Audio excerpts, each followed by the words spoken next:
The Home Depot has up to 35% off select appliances like Samsung, ranked #1 in customer satisfaction. Shop the mega capacity 3-door French door refrigerator with 4 types of ice to chill your drink faster. Or the 5-burner electric range with no preheat air fry for healthier, crispy food all in your oven. Right now, get up to 35% off select appliances at the Home Depot. How doers get more done. Visit jdpower.com/awards for more details. Pricing valid January 9th through January 29th. U.S. only. See store online for details. Welcome to Mind Love, episode 53. Today's episode is all about mediumship and communicating with the dead.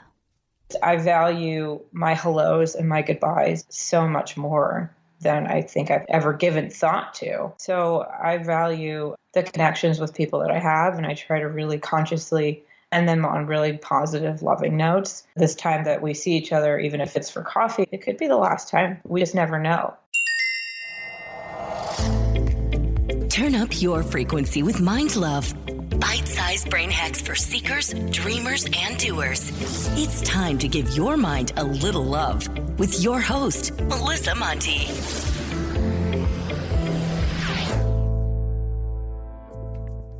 First, Mind Love is a CastBox original. CastBox is the fastest growing, highest rated podcast app on both iOS and Android. And for good reason. The app is awesome. Personally, it's my favorite and where I listen to all of my podcasts. You can still listen to Mind Love wherever you get your podcasts, but I hope you'll give CastBox a try.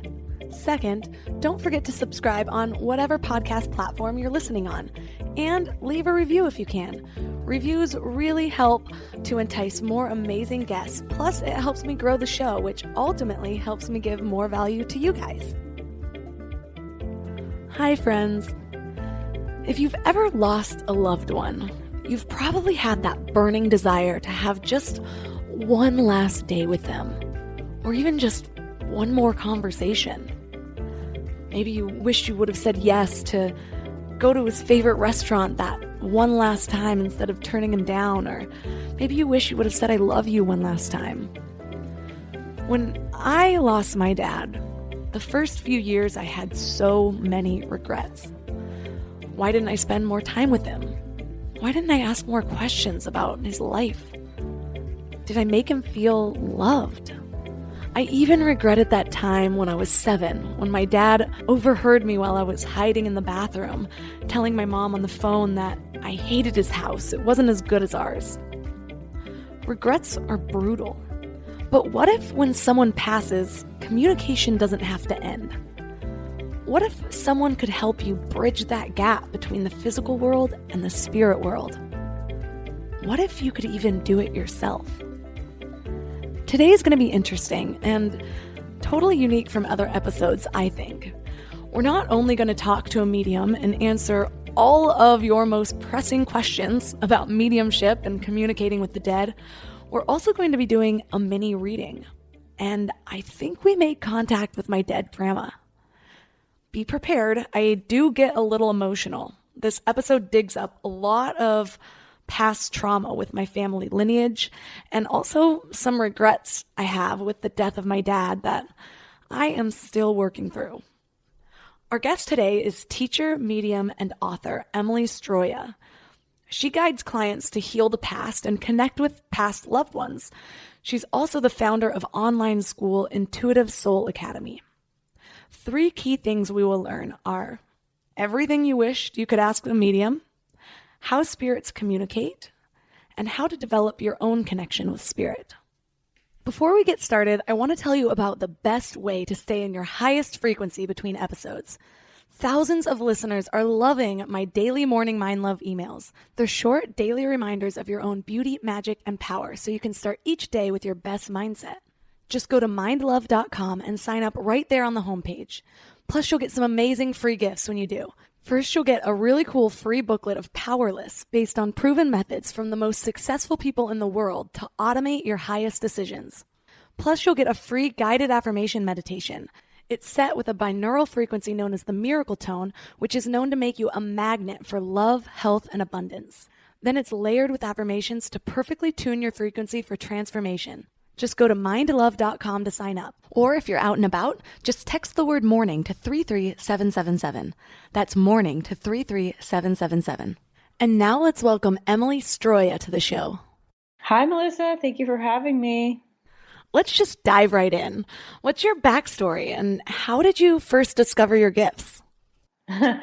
Well, it started when I was around 17, 18 years old, and I had joined the military. I was in the Navy.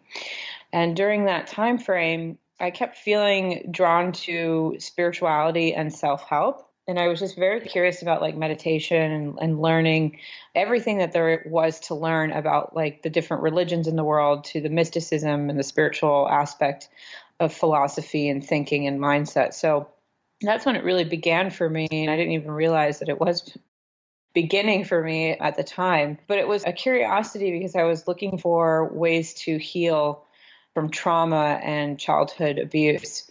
And so during that time, I wasn't in therapy and I really wanted to find a way to help myself.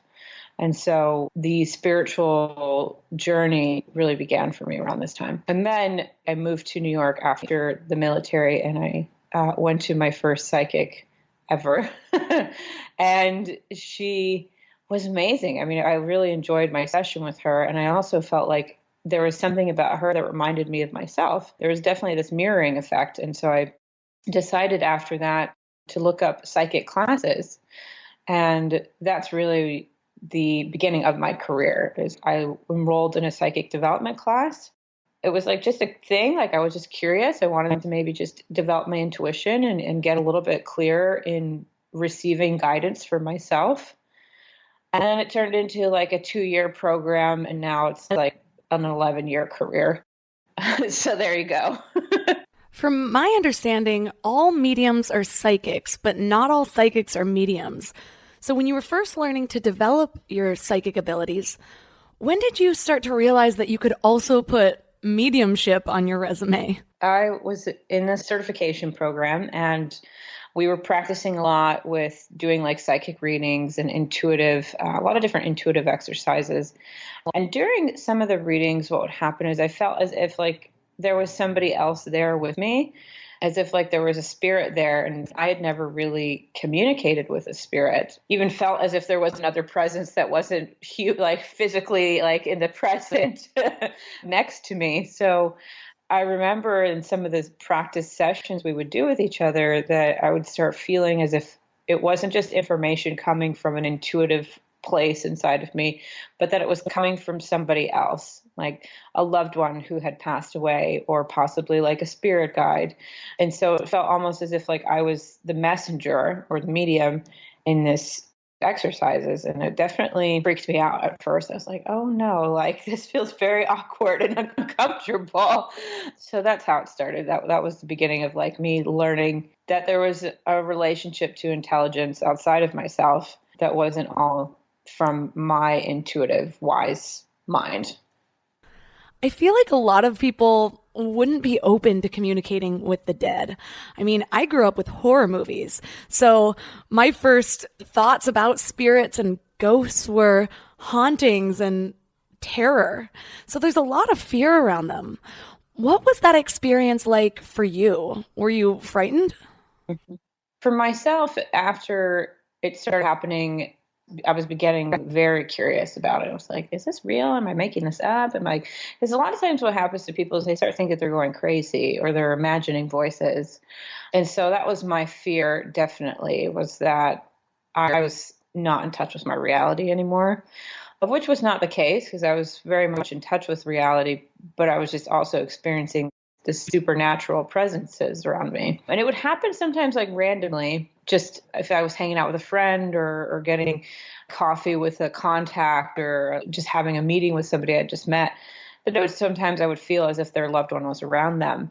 But I didn't want to like just blurt out like, hey, your dead person is here and really scare them. So it was something that took me a little while to embrace. And when people ask, they're like, sometimes they'll ask like, oh, is your gift on all the time? And what I have to say to that is that I believe that everybody has a connection to intuition, to unconscious insight, to possibly intelligence. And it's up to us whether we listen and we turn the volume up or we turn it down and it becomes nothing. It is suppressed. So that's kind of what happened as I started kind of ignoring it. And I was just kind of playing with it in a way, but nothing where I felt super committed to saying, yeah, I'm going to really learn about mediumship. I'm curious what your views are on life after death. My views on death have changed so much in the last few years. I read a book called Dying to Be Me by Anita Moorjani, which is about her near-death experience, and it kind of rocked my views. Also, I think the biggest thing has been plant medicine. That rocked my views on not just death, but what reality is at all. So as someone who talks to the dead, what do you believe happens after death? I feel like in the work I've done as a medium, to me, I feel like I'm discovering always new things about the afterlife and what is a soul and how do we continue to exist. And my theory is that we exist as energy that is intangible and that we have a way of communicating with each other through thought form and feeling, and that I certainly want to say that there are stages to the afterlife, but the afterlife to me feels very similar to Earth without all the chaos. So without all the chaos and the drama and the darkness that resides here, we continue our journeys onward in a way of which we may continue to explore the things we were passionate about here or learn or evolve in our perspective. We may take time for rest. We may connect with our loved ones who have also passed in thought and feeling and in this love that we share. And we may also just gain new insight on our life on Earth in a way of like, okay, I see now what that was, or we find healing in some of the traumas that have happened here on Earth that we've caused and also that have happened to us. What exactly do you mean when you say we might keep exploring the things that we're passionate about here? How so, and what shaped that belief? So I've had clients ask me, like, what are they doing over there? And in my sessions with them, I'll ask the spirit in my thoughts, what's it like over there? What are you doing? And sometimes what I hear or feel in response is that they are either exploring a passion that they never got to explore here.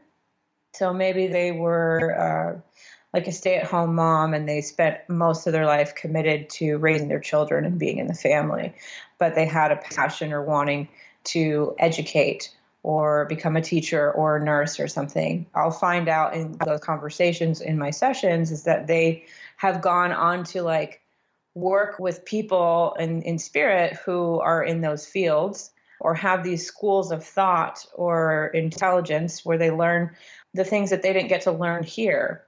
Does that make sense? Yeah, it does. It also seems like everyone has their own relationship with their intuition or their own means of communicating with spirit. And a lot of it is just learning how to get out of your own way or get the ego out of the way to connect with this higher frequency. So how do you communicate with spirit? Or I should say, how does spirit communicate with you? So for me, I experience spirit either through hearing thought that feels as if it's not my own thought, it's somebody else's thought that I'm sort of having this telepathic dialogue with. Probably similar if you could think of yourself as in a dream, if you've ever had a dream where you were communicating with somebody and having a conversation, or if you just imagined like the conversation you just had with maybe your best friend yesterday or something.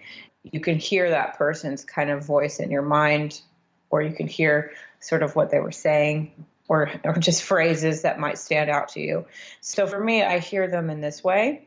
And then I also feel them. So I can feel as if there is somebody next to me, or it can feel as if I know possibly how they passed, or maybe some of the things that they struggled with in their health, or sometimes just these like really interesting physical things have been happening where they'll talk about very detailed physical descriptions about themselves as ways to identify themselves to the client.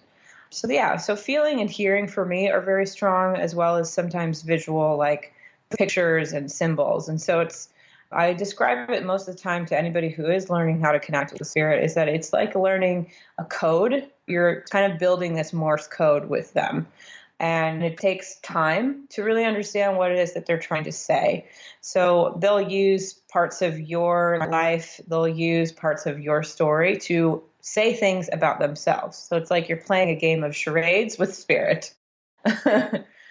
Yeah. You mentioned that you believe everyone has these gifts. It just matters if they choose the path to develop them or to suppress them. So, do you think some people are more naturally gifted, or does environment play a factor? I want to say both. I feel like it's both. I feel like it's one that you may be a person who is a much more sensitive person ever since you were a kid, and you can remember being highly empathic and things like this. Or it could be an environmental factor where something life-changing happens to you, or a series of life-changing events happen to you, and then you start on the path. Some people will say that they never really believed in intuition and spirit until their loved one died. And then they started having these supernatural experiences that made them start thinking otherwise. So it's one or the other. Sometimes it's both. But I definitely feel that everybody has the ability to have an intuitive experience and a mediumistic experience. And whether or not you choose to listen to it or do anything with it or explore it deeper, it's up to you.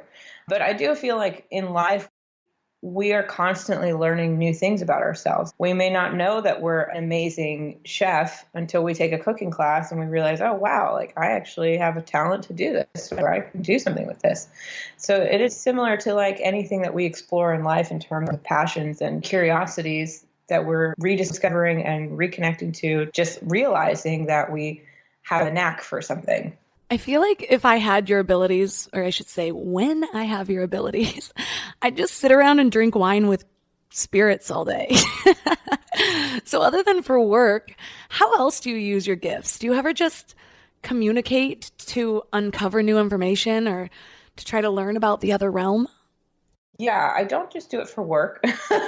I do it for myself. And I don't necessarily do it in a way of like I'm sitting and talking with spirit. You know, sometimes for me, it's a much more of like an everyday relationship where I'm not setting aside like 5 or 10 minutes or 20 minutes out of my day just for meditation, but I can find that I can have that connection with them while I'm making dinner, or I'm journaling, or I'm going for a walk, that I can have conscious conversations with spirit and quietly listen in the process. What has been one of your favorite stories connecting people to their past loved ones?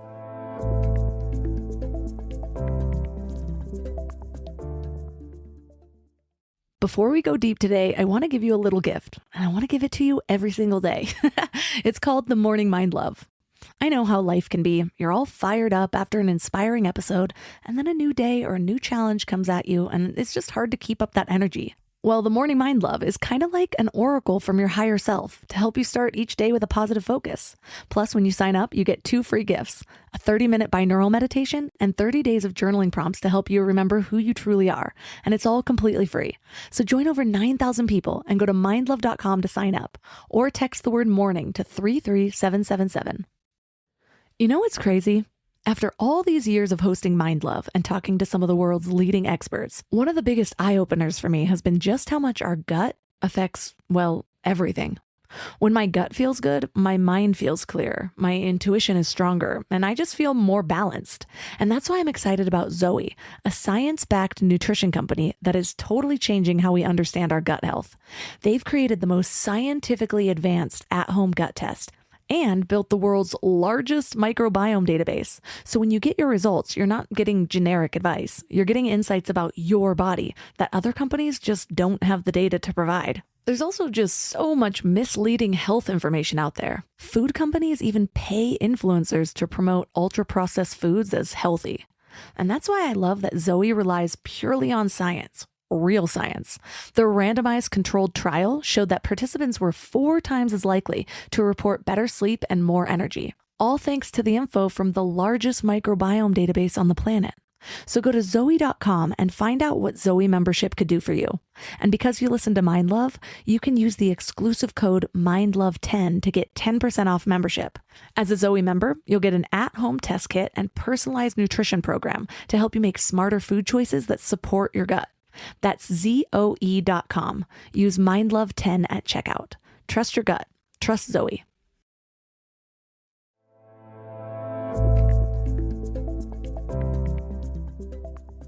What has been one of your favorite stories connecting people to their past loved ones?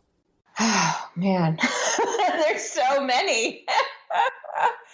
The one that comes to mind is something very recent, actually. I had a client who has come to me for years now. I don't even know how many years that she's been a client of mine, but she comes about once a year.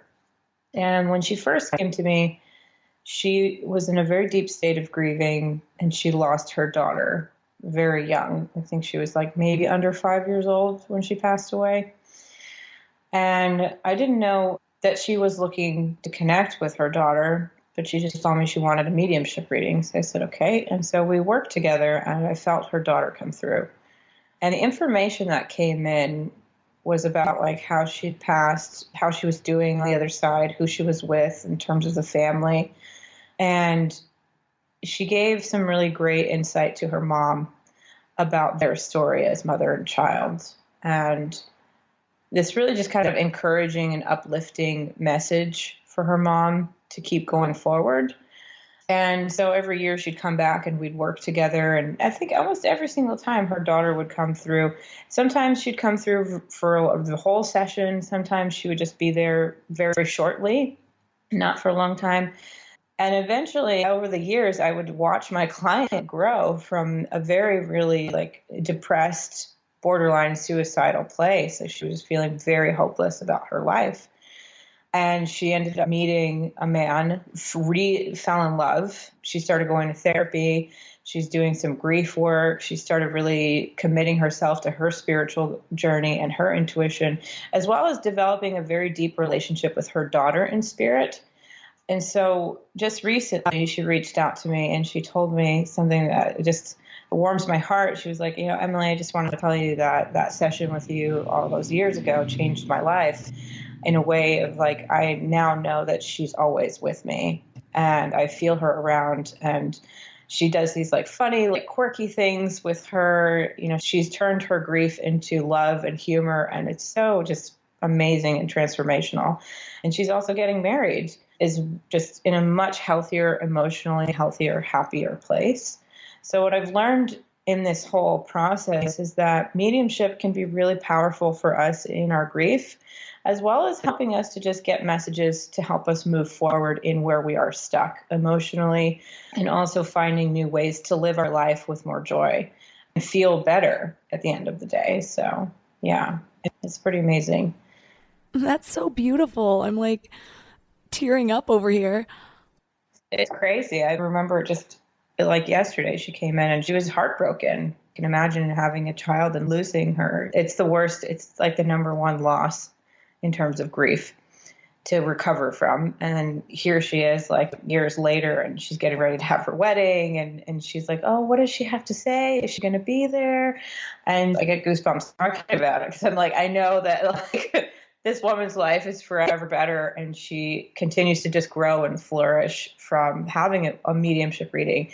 So I find that there's a lot of practical use from using spirituality, intuition, connection to ancestors and our loved ones on the other side as ways to help us also grow. Are all the spirits you communicate with people that have passed, or do you ever make contact with different types of spirits, like spirit guides or angels? So there are channeling mediums and other kind of intuitives. Everybody kind of feels a different calling. I know for me, I found that the most rewarding and impactful work is working with people's loved ones on the other side, as well as sometimes spiritual coaching and guidance, working on trying to get some clarity around big decisions in life. That's another side of the work. But for me, I focus mostly on connecting with loved ones and coaching my clients to really feel empowered and find confidence in their plan moving forward.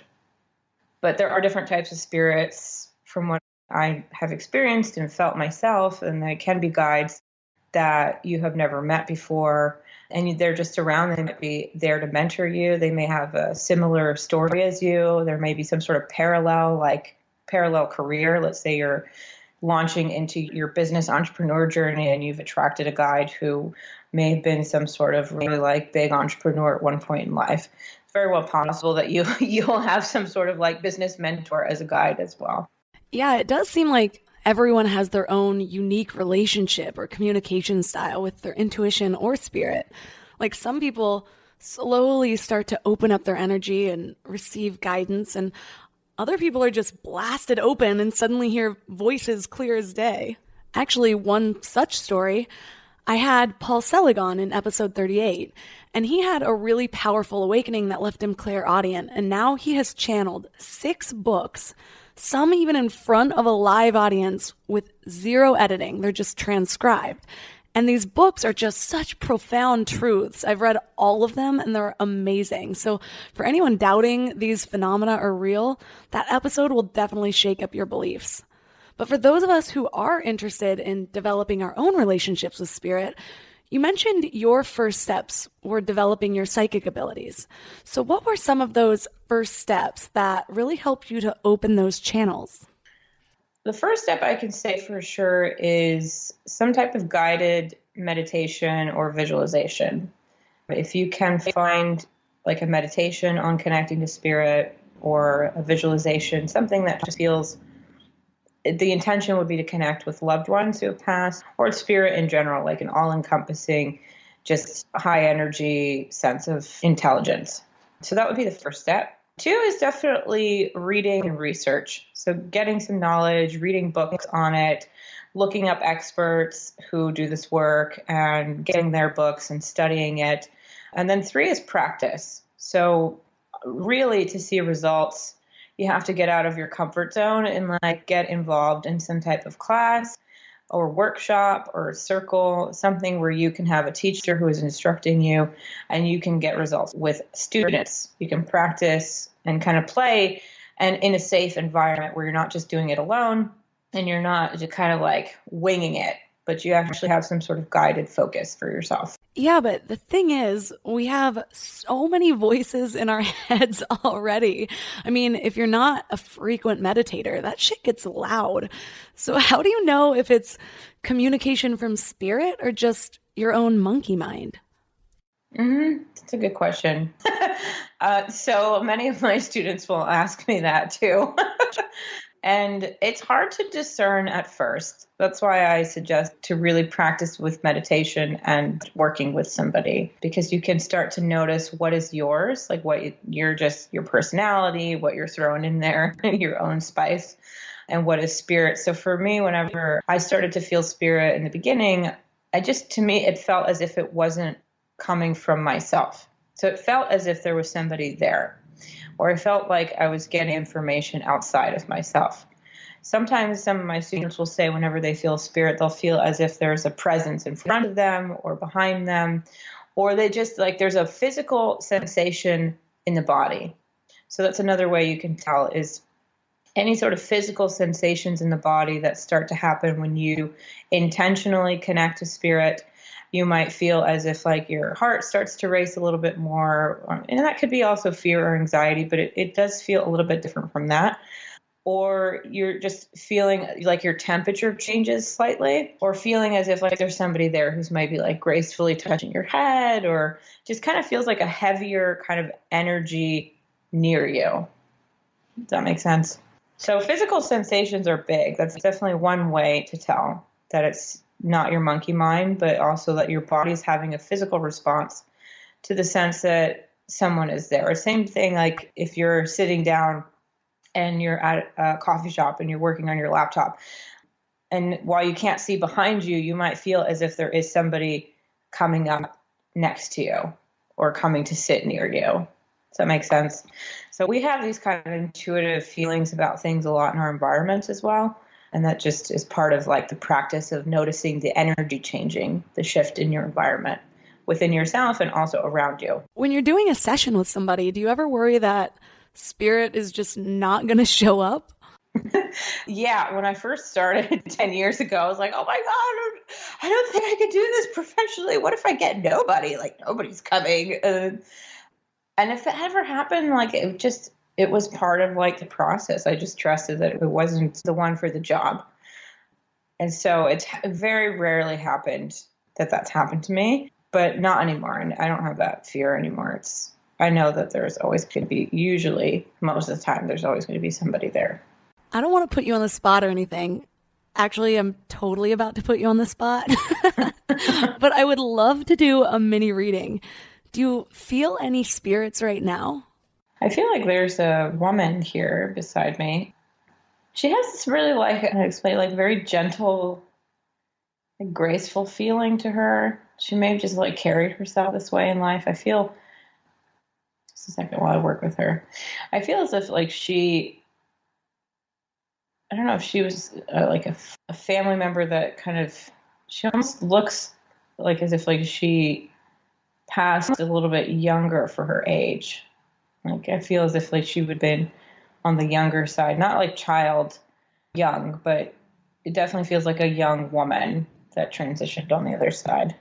Yeah, that's how I'm sensing her right now. Does that make sense to you? Is there a female on the other side that's like would have passed in her younger years, or just may have been a little bit young for her age to cross over? My grandma died fairly young.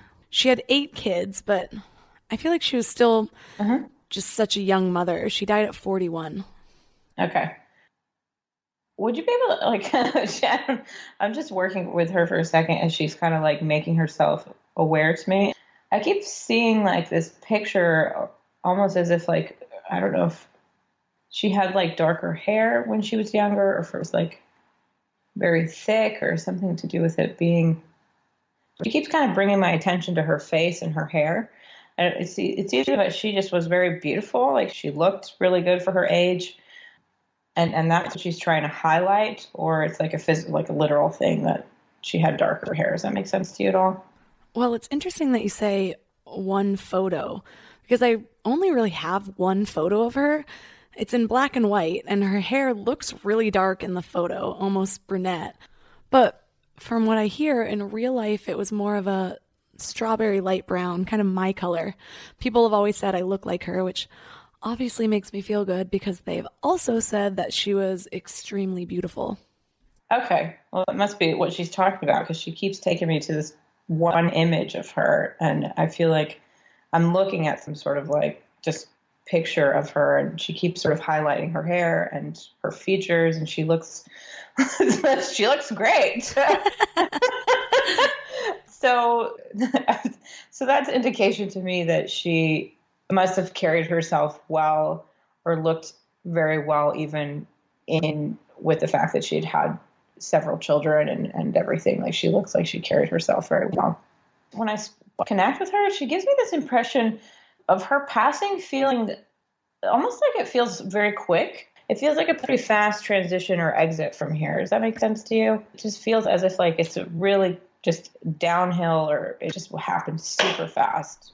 Well, yes, she was murdered. Okay. So as I'm working with her, and I'm asking her why she's mentioning this, because it feels to me like it's very abrupt. It feels like it was just totally like out of the blue. So let me just work with her for a second as we talk about this. Can you understand was her chest impacted at all? Is there anything to do with like the upper part of her body? You know, I don't really know. She was shot. It might have been in her chest. Okay, so that's where she's going, because she keeps taking me to my chest and putting pressure in my chest. And I feel this really like strong tightness there, as if I feel like I can't breathe. Okay. It's fascinating to me that she's very detailed about the cause of her death, which tells me that there's something about it that she wants to bring answers about. At the time, was there some confusion over how it happened? There's this kind of question mark about this, like the story.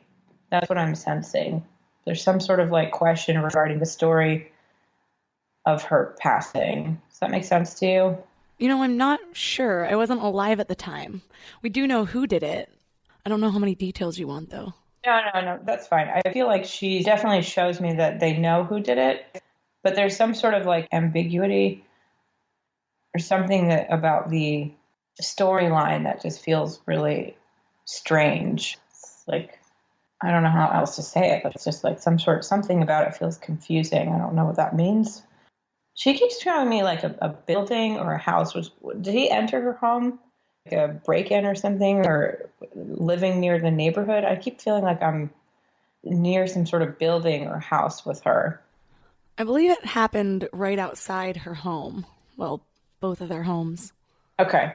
So, do you know why she might be talking about this? Is there some part of the reason why she might be bringing this up? I don't know if there was conversation about it recently or you've been thinking about her, but it feels as if like she's not necessarily bringing closure. It feels like there is a fair amount of closure on what happened, but there is something to do with like connecting with her that's coming up. I don't know if there's something about you wanting to connect with her more or... I have been thinking about her for some reason. I've actually never really been that curious about my family history until just the last few months. But I've always felt this connection with her, even just looking at that picture when I was a young girl. Probably because people said I looked like her.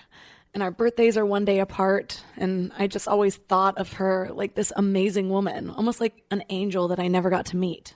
Yeah, she feels incredible. Like I feel like she has this amazing resiliency to her. And I see.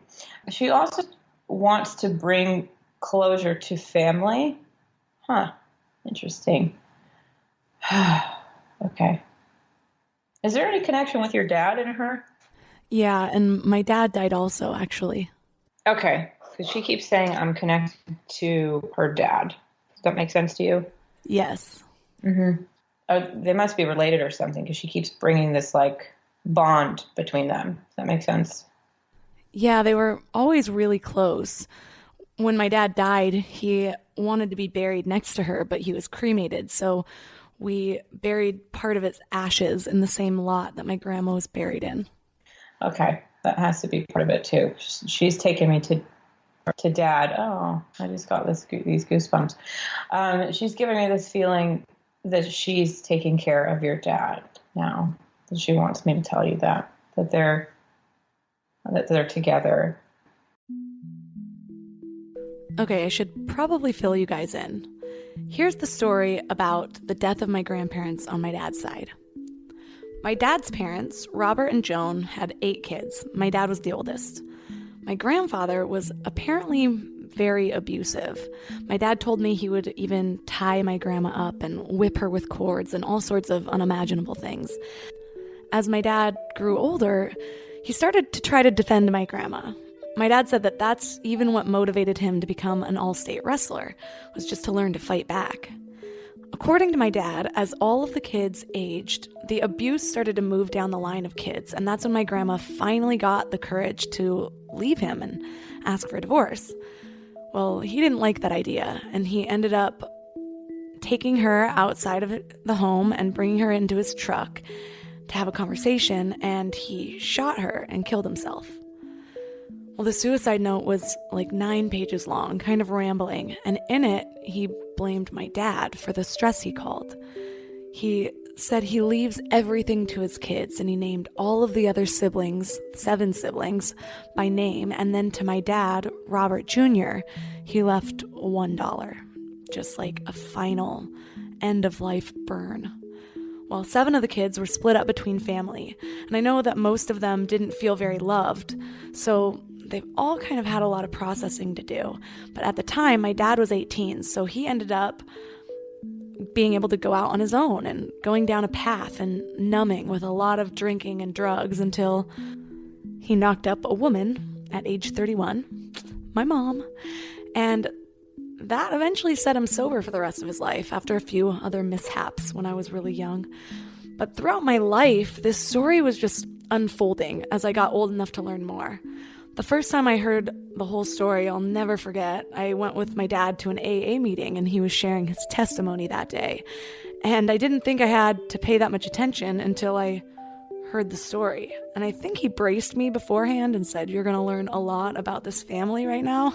And I didn't take it that seriously. I was pretty young. I think I was under 10. But it was shocking to learn that about your grandparents. And then to feel that loss, like, what would have happened if that life wasn't taken? What kind of grandmother would I have had? And this shaped my dad's entire life, as you can imagine. He talked about his mom and told me how I reminded him of her. He never spoke about his dad, but it really was his connection to a higher power that got him through everything. Because this all happened before I was born, I don't know many of the details, but now I am more intrigued than ever. So I'm not sensing him strongly with like right now, but I know that I feel like if she's giving the message that she was with him when he transitioned, like there's this feeling of that they come together and that she's been looking out for him and like they've reunited. And there is peace restored in the kind of family wound here. But now it's interesting as I feel as if they are both on this journey with you in bringing healing to your heart and your life right now. Yeah. Mm-hmm. Well, I'll take it.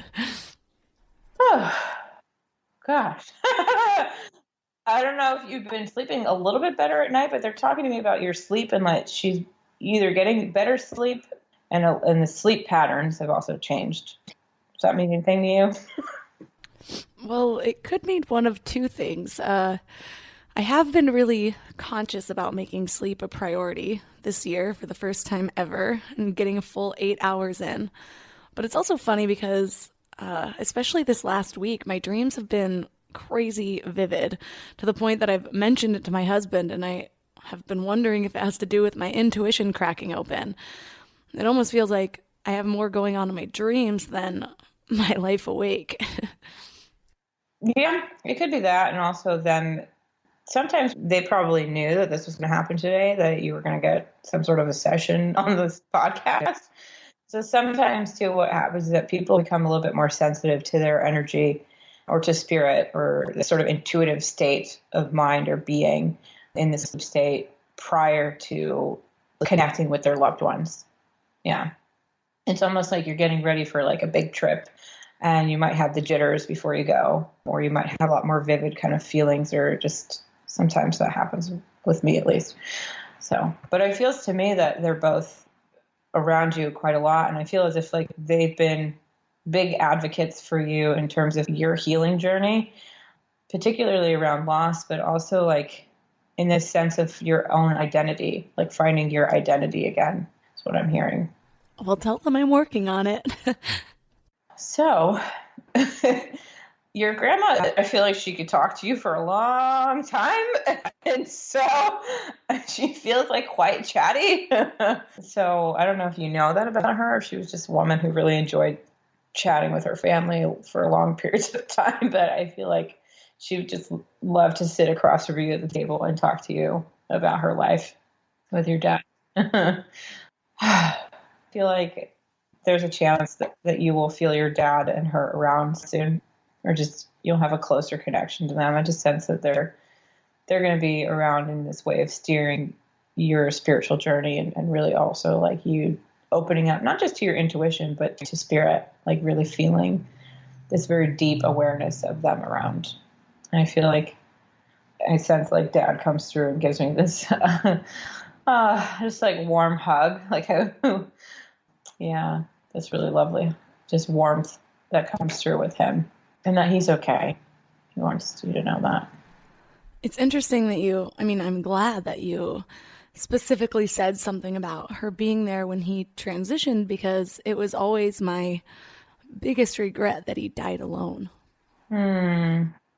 Yeah, it feels like that really interesting too, that she wanted you to know very particularly that she was with him. Yeah, so I feel like he suffered in his health for a little bit of time before he crossed over.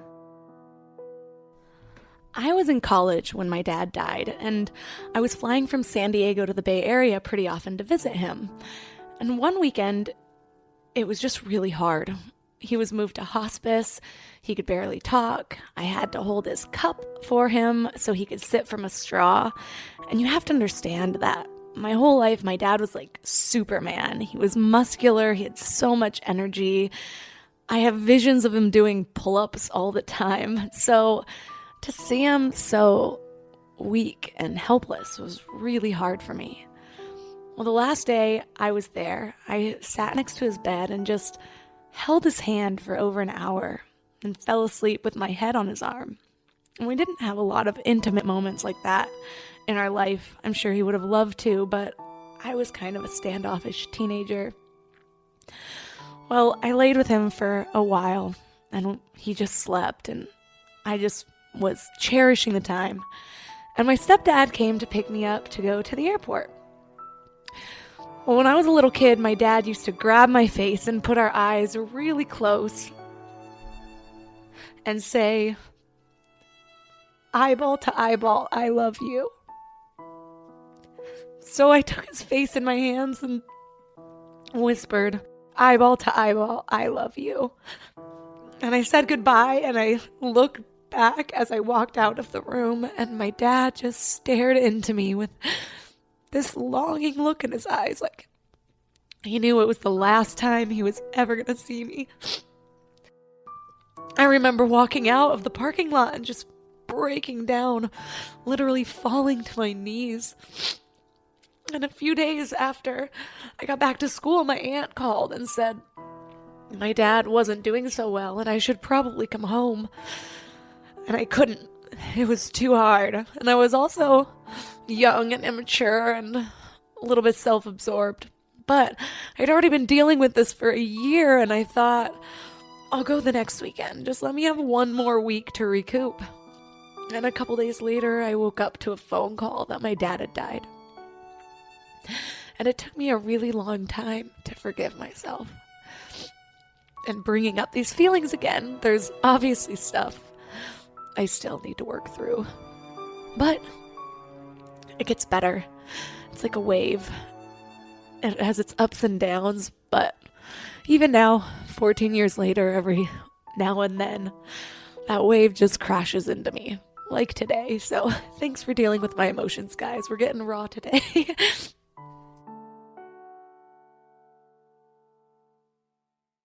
You know what I love about the start of a new year? It's kind of like opening a fresh notebook. 365 blank pages just waiting to be filled with your story. But sometimes we get stuck trying to write that story alone. Maybe there's a chapter you've been wanting to revise, or maybe you're just ready for a whole new plot twist in 2025. But here's what I've learned from my own journey with therapy. It's kind of like having an editorial partner for your life story. Someone who helps you see the patterns that you might have missed, who gives you the tools to write stronger chapters ahead. And that's why I'm so excited about BetterHelp. They've made therapy accessible and easy, serving over 5 million people worldwide. With over 30,000 credentialed therapists, each with different specialties, you can find someone who really gets your unique story. But what I love is how flexible it is. Everything is online, and you can easily switch therapists anytime at no extra cost until you find the perfect fit. And it's not just for people that are dealing with major challenges. Therapy can help anyone become the best version of themselves. So write your story with BetterHelp. Visit betterhelp.com/mindlove today to get 10% off your first month. That's BetterHelp, HELP.com/mindlove. We're all searching for something better in life, right? Better habits, better mindset, better relationships. But when it comes to hiring, searching isn't always the best approach. Instead of searching, why not match? That's where Indeed comes in.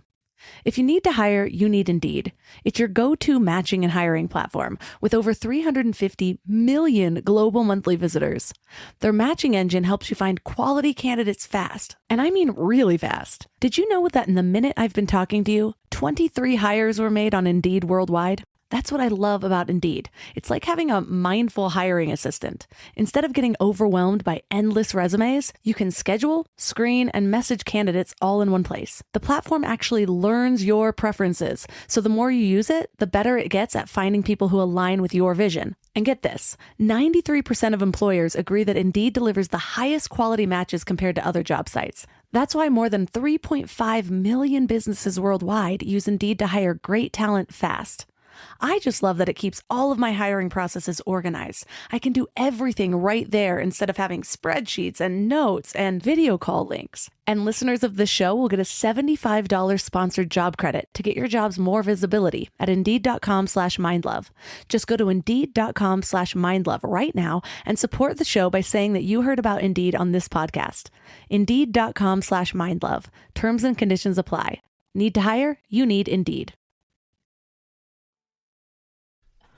Wow. This can be powerful, these little sessions.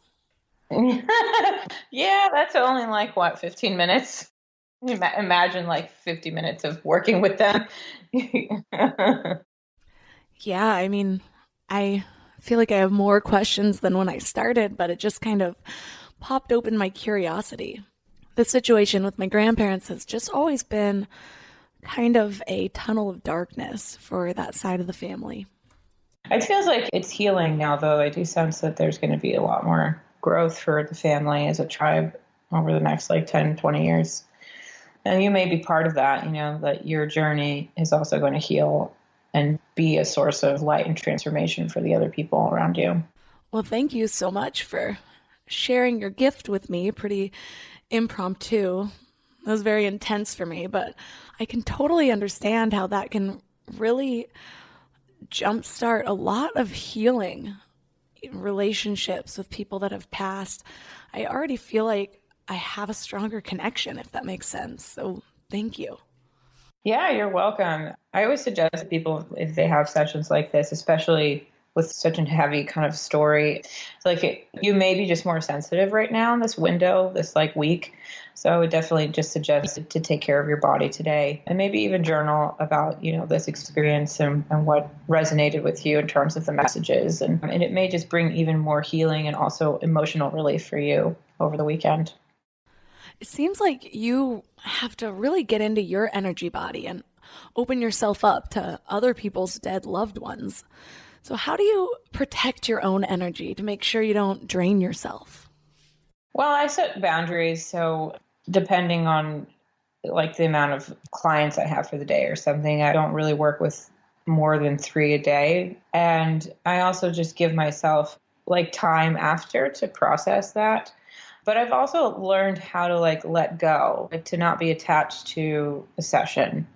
And that's one of the things that's super important in your development, even as you practice, is to not be attached to the results that you give. Like sometimes people get you get so wrapped up in your ego and like wanting to make that person happy and give them a life-changing session, and it's part of just trusting that whatever comes through is there and it will serve its purpose. So it's like you're creating a masterpiece in a way. And at some point you have to let go of the artwork and just let the work speak for itself. And so for me, I've learned that through this career is to just kind of surrender and trust the information that comes through and also take care of myself. So emotionally and mentally detach myself from the session so that I'm not like still involved in it emotionally after. That makes sense? What are the biggest blessings or positive changes that you've noticed within yourself since starting this work? In myself, I feel as if I have so much more gratitude for life than I think I've ever had, ever. And, being in a relationship and getting ready to have a child, I've so much more gratitude for the life that I have inside of me and also the relationship to life. Like, just I value my hellos and my goodbyes so much more than I think I've ever given thought to. Just in the way that I connect with somebody and, we just never know. This time that we see each other, even if it's for coffee, it could be the last time. So I value the connections with people that I have, and I try to really consciously end them on really positive, loving notes. And even if my partner and I have a disagreement, I just can't stand the thought of us like going our different, ways for the day or, in something, and we don't end on a loving note, whether it's just a kiss or, I love you and I care about you, So that's definitely something that's been really positive for me, is valuing life and also realizing that it's short. It's not really as long as we think it is. It goes by like in the blink of an eye. So yes, you are getting ready to have a child. You're about to pop. And I've heard from a couple other intuitives that motherhood really opened up their intuition. Have you noticed any shifts during your pregnancy so far? Yeah, I would definitely say that my intuition is very strong. I mean, it's been like a very strong source of navigation for me for a long time, but it's definitely heightened my senses a lot more. And interestingly enough, it's actually opened me up to healing a very strong relationship with some sexual trauma that I experienced with my father. So it's really like put me in full awareness of not only the trauma, but the stories and the guilt and the shame that comes with sexual trauma, and finding a new way to heal through that using my intuition, and also just reaching out for support. So I think that motherhood definitely can open up someone's ability to feel, just in general, to feel even more immensely than before, and also to intuitively channel information for yourself, whether it's for your body or your diet or your mental health or your spiritual health.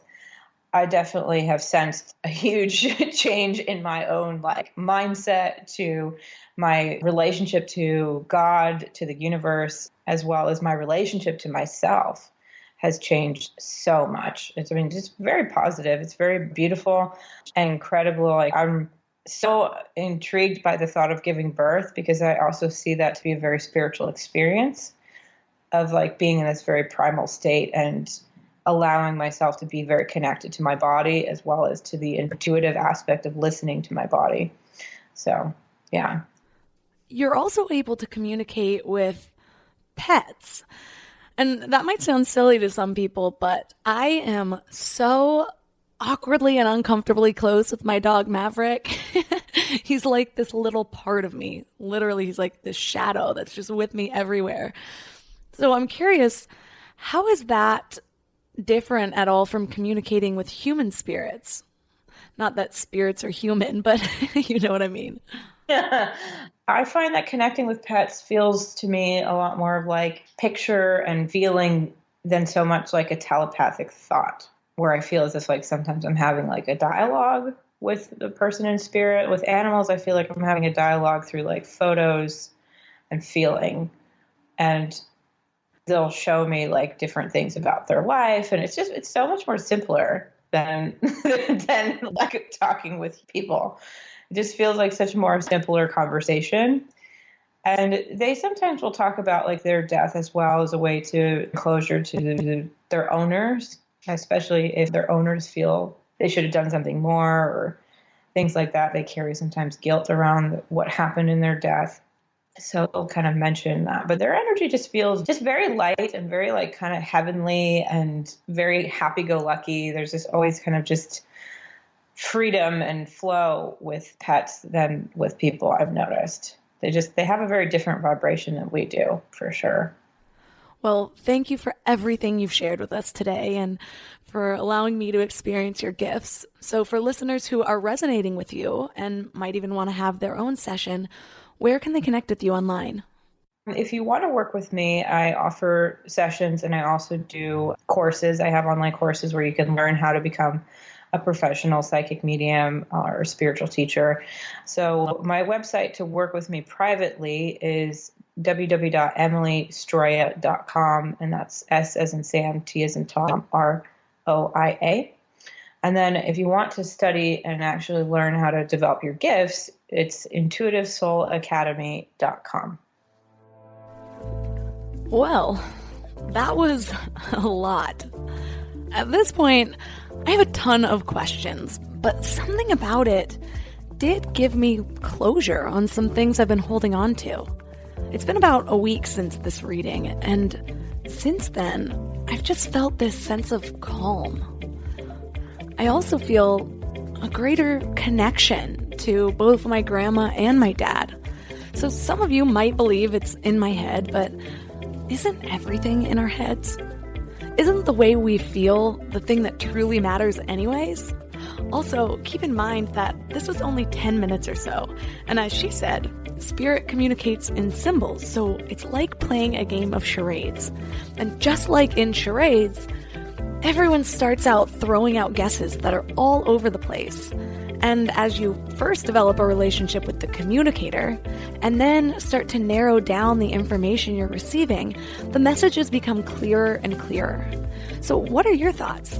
Let me know on social media at Mind Love Podcast if you have any experience or cool stories to share about communication with loved ones crossed over or anything of the sorts. All of the links in this episode are at mindlove.com/053. You can support the show by supporting our sponsors. And if you're enjoying Mind Love, please tell a friend, a family member, or a coworker about it. And don't forget to subscribe on CastBox or Apple Podcasts and rate and review on Apple Podcasts.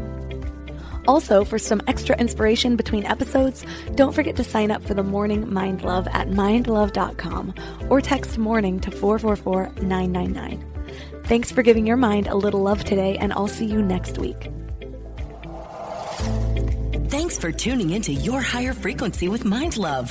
Head to mindlove.com for a free gift to keep your vibes up until next week.